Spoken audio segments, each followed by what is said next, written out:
we've been waiting for this, and we finally get it. Pac-12 versus the SEC, mano a mano. On Saturday, it's going to be Texas A&M in what's essentially a home game for them, matching up against Arizona State. Mike Am, Curtis Conway, and Nigel Burton with you.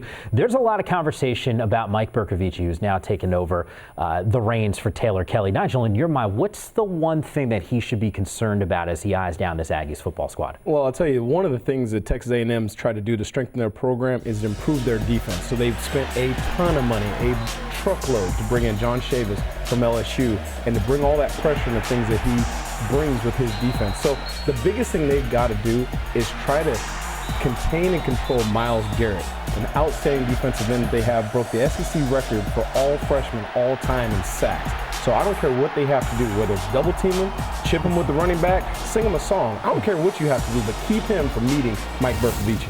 Well, it's funny because you talked about protecting Mike Bercovici. They lose both of their tackles from last season, so it's going to be a new guy in there with that task at hand. But I love the pieces that they have in place at the skill position, especially at running back.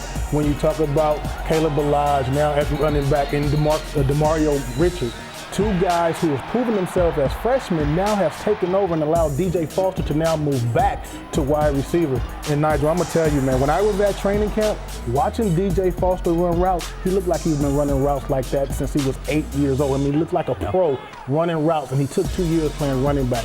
So it's going to be very interesting to see how they use DJ Foster, because you can move him all over the field, but I'm going to tell you, he looks just like a pure wide receiver when I saw him in training camp. Well, if they're going to get the ball to DJ Foster, they better learn a little Lionel Richie songs. They got to keep Myles Garrett off. The one interesting thing about Arizona State, you referenced the training camp tour, they're not lacking confidence. I remember having an opportunity to talk to Demario Richard and Caleb Balaj. I asked them if they were the best 1-2 punch in the conference. They looked at me like I had 10 heads. The conference, the country, we're the best 1-2 punch. Once again, it's Arizona State and Texas A&M. You'll be able to watch that game on Saturday. Of course, we'll have complete coverage on the post game with everything that's wrapping up on the day's events in the Pac-12 Conference right here on the Pac-12 Networks. And of course, you can follow us on Twitter at Pac-12 Networks. And yes, there is an S on the end.